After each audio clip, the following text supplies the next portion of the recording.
தமிழ் நிறம் நேயர்களுக்கு அன்பு வணக்கம். மீண்டும் உங்களை சந்திப்பதில் மிகுந்த மகிழ்ச்சி. இன்றைக்கு நம்மிடையே கொங்கு இளைஞர் பேரவையினுடைய தலைவர் திரு தனியரசு அவர்கள் நம்மோடு இணைந்திருக்கிறார். வாருங்கள் நேயர்களே, சார்ட்ட பேசலாம். வணக்கம் சார். வணக்கம். தமிழகத்துக்கும் தேனிகளுக்கும் வணக்கம். நேற்று அமித்ஷா எடப்பாடி அவர்களுடைய சந்திப்பு முதற்கட்ட உங்களுடைய பார்வை சார்? பொதுவாக அண்ணா திராவிட முன்னேற்ற கழகம் பாஜக ஏற்கனவே புரட்சி தலைவர் அம்மா மறைவுக்கு ஏற்பட்டிருந்த உறவு நாடாளுமன்ற தேர்தலுக்கு முன்பு துண்டிக்கப்பட்டு நாடாளுமன்ற தேர்தலில் தனித்து தேர்தலை கண்ட பாஜக அதிமுக இரண்டுமே படுதோல்வி அடைந்து திராவிட முன்னேற்ற கழகம் தொடர் வெற்றியில் 2024 நாடாளுமன்ற தேர்தலிலும் முழுமையான வெற்றியை பெற்றதிலிருந்து அதிமுக பாஜக உறவு மீண்டும் உறவு மலர வேண்டும் என்று இரண்டு தரப்பிலிருந்தும் பல பேர் விருப்பத்தை பதிவு செய்தார்கள். அந்த நோக்கத்தை எடப்பாடியார் திட்டமிட்டு மறுத்து வந்தார். பாஜகவோடு உறவு இல்லவே இல்லை. 2026 சட்டமன்ற பொதுத் தேர்தலிலும் பாஜகவோடு உறவு இல்லைன்னு சொல்லி வந்த எடப்பாடி சமீப காலத்தில் அதனுடைய வாய்ஸ், அவருடைய டோன் அல்லது அவருடைய கருத்திலிருந்து மாறுபட்டு திராவிட முன்னேற்ற கழகம் மட்டும்தான் எங்களுக்கு அரசியல் எதிரி, மற்ற எந்த கட்சியும் எங்களுக்கு எதிரி இல்லை, நாங்கள் திராவிட முன்னேற்ற கழகத்தை தோற்கடிப்பதற்கு யாரோடு வேண்டுமானாலும் நாங்கள் தேர்தல் உறவை ஏற்படுத்துவதற்கு தயங்க மாட்டோம்னு சொல்லி வந்தார். அது இப்போ யாரும் எதிர்பாராத வகையில் நேற்று தலைநகர் டெல்லியில் பாஜகவினுடைய தேசிய தலைவர்களில் முதன்மையானவர் உள்துறை அமைச்சர் அமித்ஷாவை எடப்பாடி தான் நேரடியாக டெல்லிக்கு ஓடோடி போய் தமிழ்நாடு சட்டமன்ற பேரவை நடந்து கொண்டிருக்கிற பொழுது ஒரு பிரதான எதிர்க்கட்சி தலைவர் சட்டமன்ற பணிகளை கூட புறந்தள்ளிவிட்டு கூட்டணிக்காக பாஜகவின் அழைப்பை ஏற்று ஓடோடி போய் நேற்று அமித்ஷாவை மணிக்கணக்கில் சந்தித்து பேசி வந்திருக்கிறார். ஆகவே அவர் அதிமுக பாஜக உறவு இல்லவே இல்லை என்று மறுத்து வந்த எடப்பாடி நேற்று திரு அமித்ஷாவை சந்தித்ததிலிருந்து அதிமுக பாஜக உறவு மீண்டும் கைகூடிப்பட்டு, அதாவது மீண்டும் அது மலர்ந்திருக்கிறது, உறவு உறுதி செய்யப்பட்டிருக்கிற செய்தி தான் நான் முதல் பதிவா பாக்குறேன். நீங்க இப்படி சொல்றீங்க. எடப்பாடி என்ன சொல்றாருன்னா, தமிழர் நலனுக்காக நாங்க போய் அமித்ஷா அவரை பார்த்தோம் அப்படின்னு சொல்றாரு. இருமொழி கொள்கையுடைய வலியுறுத்திட்டு வந்தோம், இங்க இருக்கிற ஊழல் மற்ற விஷயங்கள் எல்லாத்தையும் பேசணும், தமிழக மக்களுடைய நன்மைக்காக நாங்கள் உரையாடணும், அதை போய் நீங்க கொச்சைப்படுத்துற மாதிரி கூட்டணிக்காக எடப்பாடி போனார்னு சொல்றீங்களே. இல்ல, அதுலயுமே இப்ப ஒரு ஒரு ஒரு ஒரு நேர்மை இல்லாத ஒரு அரசியல் நடவடிக்கையாகவும் இந்த நடவடிக்கையை நான் பார்க்கிறேன். ஒரு பிரதான தமிழ்நாட்டினுடைய எதிர்க்கட்சி தலைவர் ஐயா எடப்பாடி, அதே மாதிரி அண்ணா திராவிட முன்னேற்ற கழகத்தினுடைய பொதுச் செயலாளராகவும் இருக்கிறார். அப்ப அது ஒரு இந்தியாவில் பெரிய கட்சி, தமிழ்நாட்டினுடைய ஒரு முதன்மையான கட்சியினுடைய பொதுச் செயலாளர் எடப்பாடி ஒரு ஒரு ஒரு தலைமறைவாக தலைநகர் டெல்லிக்கு அதாவது சட்டப்பேரவை பணிகளை கூட நிறுத்தி வைத்து விட்டு அவர் ஒரு தலைநகருக்கு போகிறார். அப்பொழுது ஊடகவியலாளரை சந்திக்க மறுக்கிறார். ஊடகவியலாளர்கள் அதை சந்தித்து மறித்து டெல்லியில் கேட்கிற பொழுது, நான் வெறும் அலுவலகத்தை சுற்றி பார்வையிட மட்டுமே வந்திருக்கிறேன், எங்களுடைய கட்சி அலுவலகத்தை நான் யாருடைய எந்த முக்கியமானவர்களையும் சந்திக்கின்ற நோக்கம் திட்டம் இல்லவே இல்லைன்னு சொல்லி கடந்து போறார். பிறகு பார்த்தீங்கன்னா இரவோடு இரவா ஒரு ஒரு யாருக்கும் தெரியாம போய் அமித்ஷா வீட்டுக்கு போறாங்க. அப்புறம் முன்னாடி நிர்வாகிகள் கூட போறாங்க, மணிக்கணக்கில் பேசுறாங்க. அடுத்த நாள் காலையில தான் அந்த சந்திப்பை உறுதி செய்யறாரு. அப்ப இதுல என்ன நேர்மை இருக்கு? ஒரு எதிர்க்கட்சி தலைவர் தமிழ்நாட்டு மக்களினுடைய கோரிக்கைகளை இந்தியாவினுடைய உள்துறை அமைச்சர் அமித்ஷா ஐயாவிடம் போய், நாங்க மும்மொழி கொள்கைக்கு நீங்க திணிக்க கூடாது, அதற்காக நிறுத்தி வைக்கப்பட்டிருக்கிற 4000-5000 கோடி ரூபாயை உடனே விடுவிக்க வேண்டும் என்று நான் கோரிக்கை வைக்க போனேன். நாடாளுமன்ற தொகுதி அதான் 2 மணி நேரம் பேசணும்னு சொல்றாரு. அதுதான் இதுல கூடுதல் சிறப்பு. 2 மணி நேரமும் தமிழக நலனுக்காக தான் பேசணும் அப்படின்னு சொல்றாரு. அதான் இந்த பட்டியல தான் வைக்கிறாரு. அப்ப அதுல என்ன சொல்றாரு? காவேரி, முல்லை பெரியாறு, மேகதாது, அப்புறம் இந்த டாஸ்மார்க், இப்ப அந்த ஆய்வு, அதனுடைய ரைடுன்னு சொல்ற அமலாக்க பிரிவோட சிக்கல், இவைகளெல்லாம் நீங்க மேகதாது, காவேரி, இந்த ஆற்று நீர் இணைப்பு, இவைகளெல்லாம் பேசுவதற்காக நான் தமிழ்நாடு சட்டமன்ற பேரவையினுடைய பணிகளை கூட விட்டுட்டு போறேன் அப்படின்னு எல்லாம் சொல்றவரு. எனக்கு அப்படி போனா பரவாயில்ல, இந்த கோரிக்கைகளுக்காக நான் இந்தியாவுடைய உள்துறை அமைச்சர் ஐயா அமித்ஷாவை சந்திக்க போறேன்னு நீங்க பகிரங்கமா பட்டியலிட்டு விட்டு போய் இந்த மனுவை நீங்க அமித்ஷாவையாவிட்டு நேராக கொடுத்திருந்தா கூட அது ஒரு நேர்மை இருந்திருக்கும். ஆனா நீங்க கிளம்பும் போது யாருக்கும் சொல்லாம போறீங்க. அங்க போய் விமான நிலையத்தில் செய்தியாளர்கள் தடுத்து வினா எழுப்பிய பொழுதும் அப்படி ஒரு எண்ணமே இல்லை, நீங்களாக யூகிக்கிறீங்க என்று பச்சையா பொய் சொல்றாரு. பிறகு இரவு சந்தித்து விட்டு நல்லவேளை அந்த சந்திப்பு நடக்கவே இல்லைன்னு கூட சொல்லியிருக்க முடியும். ஏன்னா அதை சொல்லலை. ஏன்னா அமித்ஷா ட்விட்டரில் போட்டார், அமித்ஷா ஃபோட்டோவை போட்டு 2026 என்டிஏ ஆட்சி மலரும், டாஸ்மார்க்கு எந்த ஊழல் இருந்தாலும் அது எல்லாத்தையும் மது ஊழல் எல்லாத்தையும் ஒழிச்சிருவோன்னு அமித்ஷா போட்டிருக்கார். 2026 என்டிஏ ஆட்சி அப்படின்னு பதிவு பண்ணுறார். இல்லை, அதுதான் இப்போ அதில் வந்து எடப்பாடிக்கு அது தெரிஞ்சிருச்சு. எடப்பாடியை வந்து அவங்க வந்து ஒரு கிட்ட ஒழுங்குபடுத்தி அவருடைய திட்டத்தை தெளிவாக சொல்லிட்டார். நீங்க சொன்ன மாதிரியே அவர் வந்து அமித்ஷா வந்து அதாவது மது வெள்ளமும் ஊழல் புயலும் ஒழிக்கப்படும் அப்படின்னு சொல்லிட்டாரு. அப்ப அதிமுக வந்தா அப்ப மொத்த சாராய கடையை நம்ம மூட போறேன்னு அமித்ஷா சொல்ல போறாரு. அதிமுக இல்ல அதுல ஒரு நுட்பமான புள்ளி கவனிக்கணும். ஒரு அதிமுக கூட்டணி ஆட்சி அமைக்குன்னு சொல்லல, என்டிஏ தான் ஆட்சி அமைக்குன்னு சொல்றாரு. அப்ப வந்து முதலமைச்சரை தீர்மானிக்கிற இடத்தில் மோடி அமித்ஷாவும் இருப்பாங்களா? இல்ல, உறுதியா வந்து நீங்க என்டிஏ கூட்டணி ஆட்சிங்கிறது தான் இப்ப ஏற்கனவே கூட்டணி ஆட்சியில் இருக்கிற அமமுக தலைவர் சகோதரர் அண்ணன் டிடிவி சொல்றாரு. ஏற்கனவே கோவை வந்த அமித்ஷா என்டிஏ கூட்டணி தேசிய ஜனநாயக கூட்டணி தான் 2026 அமையும் ஏற்கனவே சொன்னதை மீண்டும் நேற்று பதிவு செய்திருக்கிறார். இந்த கருத்து குறித்து எடப்பாடியிட கேட்டா அது அவருடைய சொந்த கருத்துன்னு சொல்றாரு. அப்ப நீங்க பாஜக அதிமுக உறவு ஏற்பட்டாலும் பாஜக எடப்பாடியை முதலமைச்சராக அங்கீகரிக்குமா ஆதரிக்குமாங்கிறதை விட பாஜக தலைமையிலான தேசிய ஜனநாயக கூட்டணி தான் 2026 தேர்தலை சந்திக்கும்ங்கிற அறிவிப்பை உள்துறை அமைச்சர் பாஜகவின் மூத்த தலைவர் அமித்ஷா சொல்றாங்க. ஆனா எடப்பாடி அதுல வந்து அதை வந்து ஒரு தெளிவா விளக்கமா சொல்லல.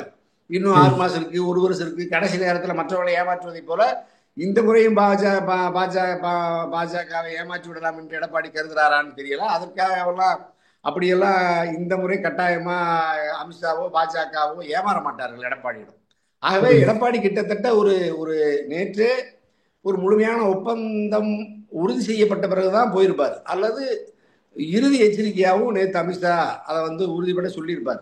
அதுல எடப்பாடியினுடைய ஒப்புதலை பொறுத்து பாஜகவின் அணுகுமுறை அதிமுகவின் மீதும் தமிழ்நாட்டினுடைய அதனுடைய எதிர்ப்பு சக்திகள் அல்லது ஆதரவு சக்திகளின் மீது அதனுடைய பார்வை மாறுபடும்.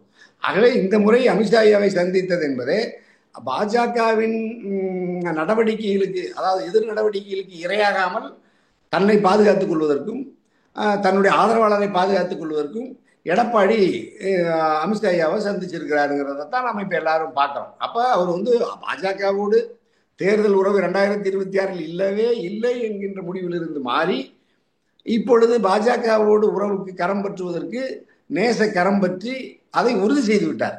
அப்ப நீங்க பாஜகவோடு தான் இப்ப பயணிக்கிறங்கிற முடிவுக்கு வந்து விட்ட எடப்பாடியால இந்த கோரிக்கைகளை எல்லாம் பாஜக ஏற்க போறதில்லை. இப்ப இவர் நீங்க சொன்னீங்க மும்மொழி கொள்கை இருமொழி கொள்கை தான் எங்களுக்கு, நாங்க மும்மொழி கொள்கையை ஏற்க மாட்டோம். அமித்ஷா உங்கள்கிட்ட ஏத்துக்கிட்டாரா? அல்லது நீங்க மறுசீரமை அமைப்பில் தமிழ்நாடு மட்டும் தமிழ்நாட்டுக்கு எந்த பாதிப்பு வராது, தமிழ்நாடு முதலமைச்சர் அனைத்து கட்சி கூட்டத்தை கூட்டி அவர் எடுத்திருக்கிற அந்த தீர்மானத்தை நான் ஏற்றுக்கொள்கிறேன் அமித்ஷா உங்ககிட்ட சொன்னாரா? சரி பரவாயில்ல, ஒரு 5000 கோடி ரூபாய் நிதியை நான் உடனே விடுவிச்சிடுறேன், நீங்க போங்க போயிட்டு வாங்கன்னு எடப்பாடி கிட்ட சொல்லிட்டாரா? அதைவாது எடப்பாடி உத்தரவாதம் பெற்று கொண்டு வந்து வெளியே சொன்னாரா? அப்ப வழக்கமா ஏற்கனவே தமிழ்நாட்டு முதலமைச்சர் திராவிட முன்னேற்ற கழகம் அனைத்து கட்சி கூட்டத்தை கூட்டி என்னென்ன தீர்மானங்களை எல்லாம் வடிவமைத்து ஒன்றிய அரசிடம் மன்றாடி போராடி கோரிக்கை வைத்து போராடுகிறதோ அது நாடாளுமன்றத்தில் போராடுகிறதோ அதை போய் எடப்பாடி தனியா போய் 2 மணி நேரம் பேசணும்னு சொல்றாரு. அப்ப நீங்க 2 மணி நேரம் பேசின உடனே அமித்ஷா ஏத்துக்கிட்டாரா இல்லையான்றா சொல்லணும்ல. கோரிக்கை மனு கொடுக்கறதுக்கு 2 மணி நேரம். அப்ப அமித்ஷா ஏத்துக்கிட்டாரா அல்லது பரிசீலிக்கணும்னு சொன்னாராங்கிறத பத்தி கூட எடப்பாடி எந்த ஒரு கிளாரிட்டியான ஒரு தெளிவான வெளிப்படையான டிரான்ஸ்பரன்சி எதுவும் இல்லை. அப்ப நீங்க வந்து எதுக்காக போய் அமித்ஷாவை சந்திச்சீங்க? அப்ப ஏற்கனவே அதிமுக அது திராவிட முன்னேற்ற அதாவது திராவிட கருத்திலிருந்து சிதைந்து பாஜகவுடைய இந்துத்துவ தத்துவங்களை ஏற்றுக்கொண்டிருக்கிற எடப்பாடி அதிமுகங்கிற அந்த குற்றச்சாட்டுக்கு அதை உறுதிப்படுத்துகிற வகையில தான் மீண்டும் போய் எடப்பாடி அமித்ஷாவின் கரம் பற்றி அவருடைய இந்த விருப்பத்தை ஏற்றுக்கொண்டு வந்திருக்கிறார். அப்ப எடப்பாடி சந்தித்து வெளியே வந்த பிறகு உடனடியாக அவருடைய அமித்ஷா ஐயாவுடைய கருத்து தேசிய முன்னணி அதாவது தேசிய ஜனநாயக கூட்டணி ஆட்சி தான் தமிழ்நாட்டில் 2026 அமையும்னு சொல்றாரு. அப்ப அது அதிமுக ஆட்சி அமையும்னு அவர் சொல்லல, அதுதான் இப்ப நெருக்கடி. ஆனா எடப்பாடி அதுக்கும் பதில் சொல்லல. ஆகவே அவர்கள்ட்ட இன்னும் ஒரு தெளிவான ஒரு குழப்ப நிலை எடப்பாடிகிட்ட நீடிக்குது. எடப்பாடிகிட்ட உண்மையோ வெளிப்படைத்தன்மையோ உறுதித்தன்மையோ எதுவும் இல்லாம இருக்கு. ஏன்னா அவர் பாஜகவுக்கு அஞ்சுகிறார். அமித்ஷா ஐயாவுடைய ஒன்றிய அரசினுடைய விசாரணை முகமைகளுடைய நடவடிக்கைகளுக்கு அஞ்சுகிறார். அவர் தேர்தல் ஆணையத்தில் கட்சி குறித்தான பல வழக்குகள் மீது தனக்கு எதிராக தீர்ப்பு வந்துவிடும் என்று அஞ்சுகிறார்.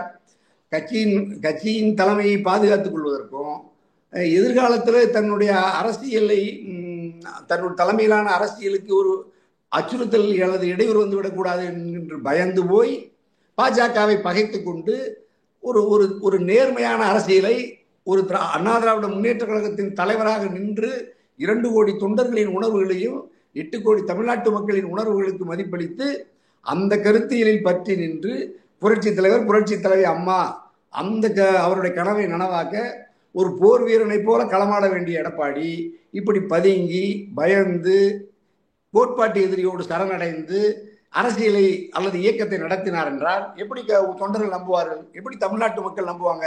அதுதான் இப்ப பெரிய நெருக்கடி. எடப்பாடியினுடைய இந்த குழப்ப நிலை நீடிக்கிற வரை எடப்பாடியை தமிழ்நாட்டு மக்கள் ஏற்கவில்லை. 2.5 கோடிக்கு மேற்பட்டிருக்கிற தொண்டர்களும் ஏற்கவில்லை. தொடர்ந்து தோற்கடித்து வருகிறார்கள். இப்பொழுது இன்னும் அவர் தோற்பதற்கான மேகம் சூழல் தான் இப்ப நெருங்கி சூழ்ந்து வருகிறத பார்த்தோம். இல்லை, இப்போ இந்த ரகசியமாக போகிறது 2 மணி நேர உரையாடல் கண்டிப்பாக உங்களுக்கு அங்கே என்ன பேசியிருக்காங்கங்கிற ஒரு தகவல், ஒரு ஓவர்வியூ உங்களுக்கு கிடைச்சிருக்கும். என்ன மாதிரியான தகவல்கள் பரிமாறப்பட்டிருக்கும்? சீட் ஷேரிங் பற்றி பேசியிருப்பாங்களா, இல்லை இந்த வழக்குகள் பற்றி பேசியிருப்பாங்களா? எதை வச்சு அமித்ஷா எடப்பாடியை கண்ட்ரோல் பண்ணுறாரு சார்? ஏற்கனவே உற்றார் உறவினர்கள் மீது கடுமையான நடவடிக்கைகள் சோதனைகள்லாம் நடத்தி முடிச்சிருக்காங்க. அதே மாதிரி தன்னுடைய ஆதரவாளர்கள் முன்னாள் அமைச்சர்கள் மீதான விசாரணைகளுக்கு நம்ம தமிழ்நாட்டினுடைய ஆளுநர் RN ரவி ஐயா ஒப்புதல் தராமல் நிறுத்தி வச்சிருக்காரு. இப்போ சமீபத்தில் கூட விருதுநகர் மாவட்ட செயலாளர் முன்னாள் அமைச்சர் சகோதரர் ராஜேந்திர பாலாஜி கூட நீதிமன்றமே கேட்குது, ஏன் இன்னும் ஆளுநர் நீ ஒப்புதல் தராமல் இருக்கேன்னு கேட்குறாங்க. அதுக்கு நீ பதில் கொடுன்னு சொல்லியிருக்காங்க. அந்த அளவுக்கு இவர்களுடைய ஆதரவாளர்கள் எல்லாம் பாஜகவினுடைய ஆதரவு அதிகார முகமைகள் பாதுகாத்து வருகிறது. ஆகவே எடப்பாடி ஒரு முடிவு, அதாவது பாஜகவோடு உறவு என்கின்ற இறுதியான முடிவை தெரிவிக்கவில்லை என்றால் அவர்கள் வழக்கமான கடுமையான நடவடிக்கைகளை எடுத்து எடப்பாடியை முடக்கக்கூடும். ஆகவே அவர் ஓடோடி போய் அந்த முடக்கத்திற்கு அல்லது அந்த தாக்குதலுக்கு இரையாகாமல் தன்னை பாதுகாத்துக் கொள்வதற்கு அவர் போய் அங்கே அமித்ஷா ஐயாட்ட ஒரு ரெக்வஸ்ட் பண்ணியிருப்பார். அதாவது நான் உங்களுக்கு எதிராக செயல்பட மாட்டேன், உங்களுடைய நியாயமான அதாவது தேர்தல் உறவுக்கான சூழலை நான் மதித்து அதற்கான திட்டங்களை நான் தொடர்ந்து பேசி உங்களுக்கு சாதகமான தகவல் சொல்கிறேன்னு சொல்லியிருப்பார். அப்போ தொகுதிகள் பெருமளவு அவங்க பெரிய அளவு எதிர்பார்த்துருப்பாங்க. குறிப்பாக இப்போ சின்னமா டிடிவி OPS நிலைப்பாடு குறித்து எடப்பாடியினுடைய நிலைப்பாட்டுக்கு அமித்ஷா மாறுபட்ட கருத்தை சொல்லியிருப்பார். அப்போ நான் உனக்கு எத்தனை சீட்டு அதாவது எத்தனை தொகுதி அதிமுக வேணும் அப்படின்னு ஒரு முடிவு எடுத்துட்டு அந்த தொகுதிக்குள்ளே நீங்கள் நின்றுட்டு எஞ்சி இருக்கிற தொகுதியெல்லாம் பாஜகவை பகிர்ந்தளிக்கும். அதாவது பாஜக, பாமக, தேமுதிக, அப்போ நம்ம அமமுக, பல்வேறு அரசியல் கட்சி அவருடைய சார்ந்திருக்கிற எத்தனையோ துணை அமைப்புகளாக இருக்காங்க. இப்போ நீதி கட்சி இருக்குது, ஜான் பாண்டியன் இருக்காரு, நம்ம மருத்துவர் கிருஷ்ணசாமி இருக்காங்க, நிறைய அதில் பல்வேறு அமைப்புகள் அதில் துணை அமைப்புகள் இருக்காங்க. இப்போ தேவநாதன் இருக்காரு, ஏற்கனவே இந்திய கூட்டணியில் இருக்கிற பல்வேறு அமைப்புகள் இருக்காங்க. அப்படியான அமைப்புகளெல்லாம் அவங்களெல்லாம் பாஜகவே தொகுதிகளை பகிர்ந்தளித்து கொண்டு அந்த பரிவாரங்களோடு அதிமுக உறவையோடு 2026 சட்டமன்ற பொதுத் தேர்தலை சந்திக்கலாம் என்பது அமித்ஷாவுடைய திட்டமாக இருக்கும். அந்த அமித்ஷாவுடைய திட்டத்தை எடப்பாடி ஏற்றுக்கொண்டால் எடப்பாடி மீது நடவடிக்கையை ஏவ மாட்டாங்க. அப்படி எடப்பாடி மறுத்தால் நடவடிக்கையில் கடுமையாக்கப்பட்டு எடப்பாடி பலகீனப்படுத்தப்பட்டு எடப்பாடியினுடைய அதிமுகவையே பாஜகவின் ஆதரவு தலைமைக்கு கைமாற்றுவதற்கும் அவங்க தயாராக இருப்பாங்க. அதுக்கான வேலையை தான் இப்போ ஆரம்பிச்சிருப்பாங்க. அதில் ஏதாவது எடப்பாடி சமாதானமாகி அந்த திட்டத்துக்கு ஏற்றுக்கொண்டிருப்பாரு தான் நான் அப்படித்தான் அவதானிக்கிறேன். இப்போ எடப்பாடி இல்லைன்னா எடப்பாடி இல்லாத ஒரு அதிமுகவை நோக்கி செங்கோட்டையனோ இல்லை வேலுமணியோ அவர் தலைமையில் ஒரு அதிமுகவை நோக்கி நகர்த்தவும் அமித்ஷா தயங்க மாட்டாரோ? அவங்க அவங்க அதுக்கு ஏற்கனவே அப்படியான தயாரிப்பு நிலையில தான் அவங்க ஆயத்தமா இருக்கிறாங்க. எடப்பாடி நீங்களே இந்த தலைமையத்தை நடத்துறீங்களா அல்லது இந்த எங்களுடைய திட்டத்துக்கு கட்டுப்பட்டு அல்லது உங்க இடத்துக்கு வேற யாராவது நியமித்து அவர்கள் வழியாக இந்த எங்களுடைய செயல் திட்டத்தை நிறைவேற்றுவதற்கு நாங்க முயற்சிக்குவான்னு கேட்டிருப்பாங்க. இப்போ எடப்பாடி நானே அந்த வேலையை முடிச்சு தர்றேன்னு சொல்லியிருப்பாரு. ஆகவே அது அப்படியே அந்த அந்த நிலையில் அது நீடிக்குதுன்னு நான் கருதுறேன். இல்லை, இப்போ இதில் ஒரு என்ன முரண்பாடுனா, இப்போ ஓபிஎஸ், டிடிவி, சசிகலா இவங்களை வந்து நான் செத்தா வாழ்ந்தா கிடையாதுன்னு இருந்தார். இப்போ கூட்டணிக்குள்ளே இதை அலோவ் பண்ணுறதை எப்படி எடப்பாடி ஒத்துப்பார்? அதுக்கான ஈக்குவேஷன் எப்படி இருக்கும்?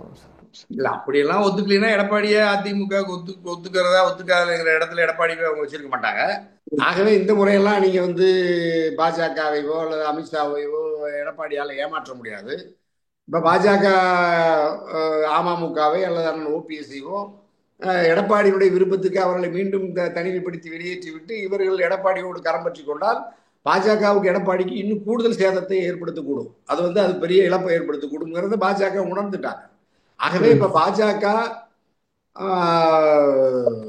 டிடிவி அல்லது ஓபிஎஸ் இவர்களெல்லாம் நிராகரித்து விட்டு எடப்பாடியோடு கட்டாயமாக கரம் பற்ற மாட்டார்கள். டிடிவி, ஓபிஎஸ், பாஜக நெருக்கமான உறவுல இருக்கிறாங்க.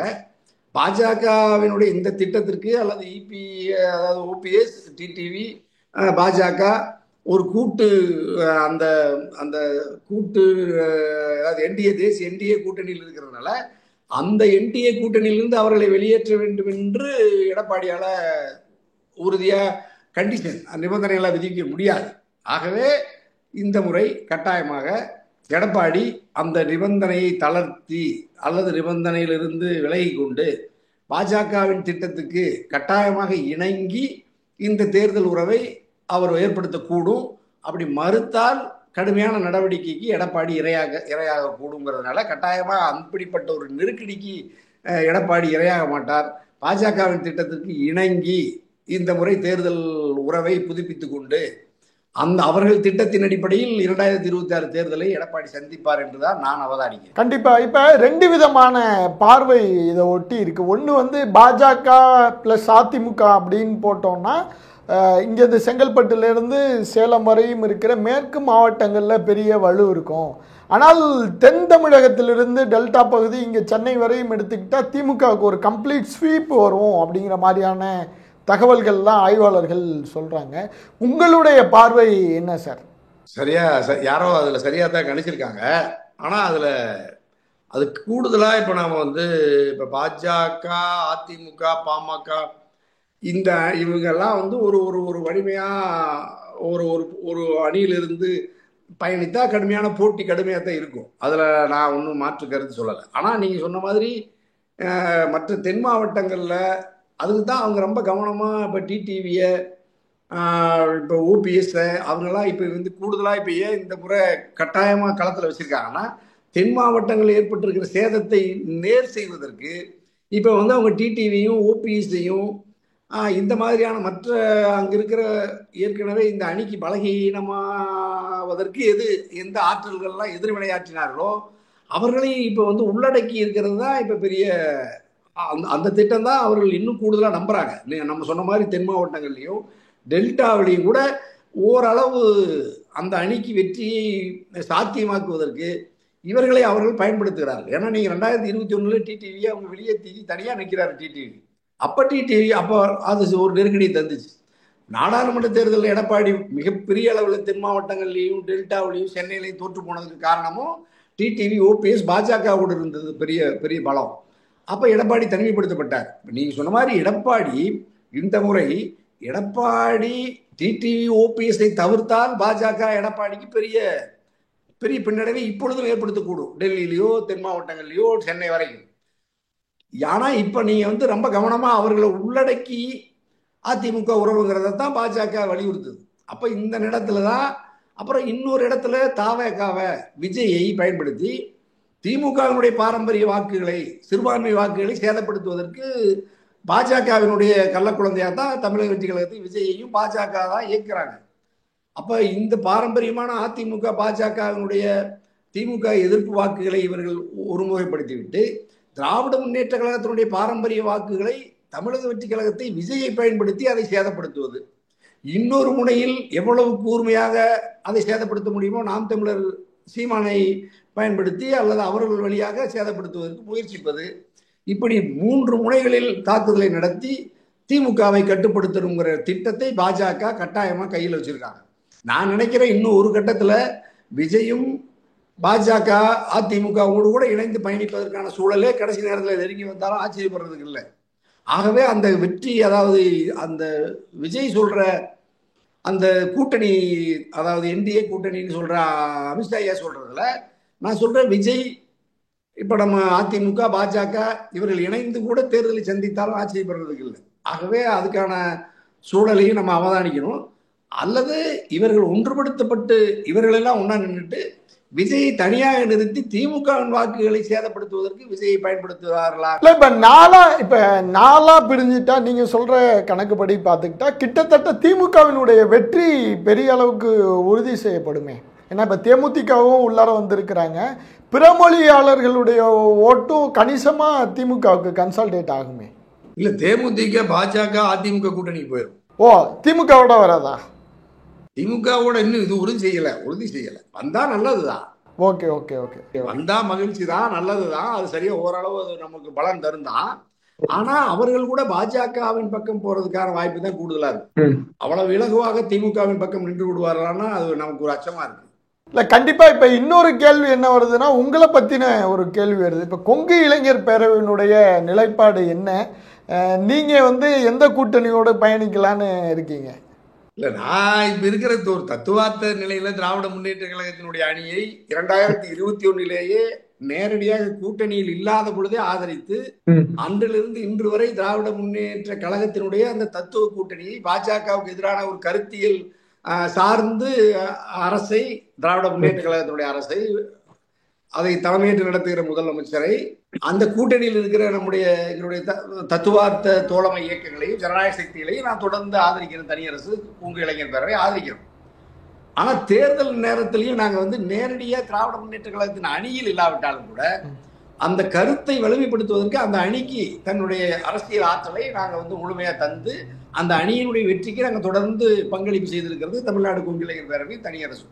குறிப்பா நடந்து முடிந்த நாடாளுமன்ற தேர்தல் வரை. அப்ப இப்படி வச்சுக்கலாம், 2026 தனியரசுவை நம்ம திமுக கூட்டணியில பார்க்கலாம் அப்படின்னு வச்சுக்கலாமா? இல்ல, அதுதான் இப்ப நான் எனக்கு இருந்த ஒரே வாய்ப்பு என்னன்னாயா, நான் அண்ணா திராவிட முன்னேற்ற கழகம் பாஜகவை தவிர்த்து விட்டு ஒன்றுபடும், வலிமைப்படும்னு நான் கருதி தொடர்ந்து அந்த கருத்தை உங்களுக்கு தெரியும் நீண்ட காலமா தொடர்ந்து வலியுறுத்தினேன். அதாவது ஒன்றுபட்ட அதிமுக, அதாவது எடப்பாடி, சின்னம்மா, டிடிவி, ஓபிஎஸ் எல்லாம் ஒன்றா இருப்பாங்க. அப்ப ஒன்றுபட்ட அதிமுகவில் தனியரசு நம்ம அந்த வாய்ப்பை அந்த அணியில நம்ம வாய்ப்பு இருக்குமா? நாம ஏன் ஏற்கனவே இருந்த ஒரு அணி, அந்த கட்சி ஒரு திராவிட இயக்கம், அது வலிமை பெற வேண்டும் என்று தனியரசு விரும்பினேன். ஆனால் நான் எதிர்பார்த்து காத்திருந்து நாளுக்கு நாள் அவர்கள் ஒன்று சேர்வதற்கு மாறாக மீண்டும் பிளவுபடுறாங்க.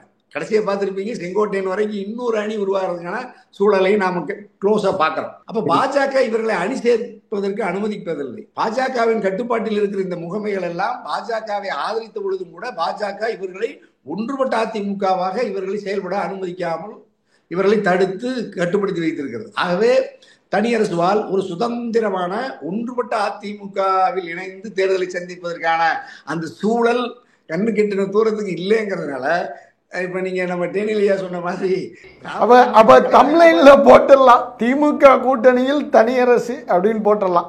இல்ல, திராவிட முன்னேற்ற கழகம் வேற இந்த நம்ம எதிர்பார்க்கறது நடக்கலைன்னா எனக்கு இருக்கிற ஒரே வாய்ப்பு திராவிட முன்னேற்ற கழக அணிதான்.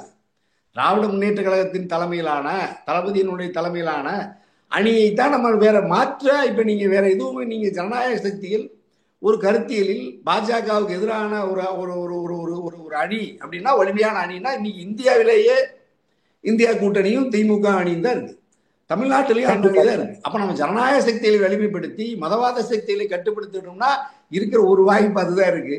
ஆகவே நான் இன்னும் எஞ்சி இருக்கிற நாட்கள்ல அதிமுக வலிமைப்பட்டு பாஜகவை தவிர்த்து விட்டு ஒரு அணியை கட்டுமான்னு காத்திருந்தோம். அது சாத்தியம் இல்லைன்னா நம்ம திராவிட முன்னேற்ற கழக அணி தான் இருக்கிறதுல ஒரு தத்துவார்த்த ரீதியான ஒரு நேச்சுரல் அலைன்ஸா ஒரு ஒரு ஒரு ஒரு ஒரு இணக்கமான கூட்டாளியா நம்ம கரம் பற்றக்கூடிய சூழல் இருக்கிறதையும் நாம பார்க்குறேன். அதனால இவ்வளவு காலம் வெளியிருந்தே அதை நான் திராவிட முன்னேற்ற கழகத்தின் அணியில் இருந்தவர்களை விட கூடுதலாக திமுக அரசையும் அந்த கூட்டணிக்கும் நான் எந்த எதிர்பார்ப்பும் இல்லாம ஒரு கருத்தியல் ரீதியான பரப்புரையில அந்த தொடர்ந்து நான் உதவியா தான் இருந்திருக்கேன். அந்த அணியை ஆதரிச்சிருக்கிறேன்.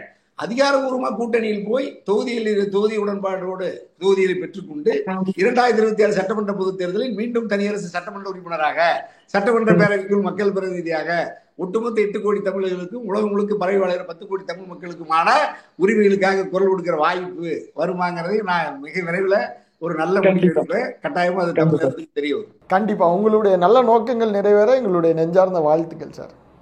மிக்க மகிழ்ச்சி. தமிழகத்துக்கு தேனிகளுக்கு வணக்கம்.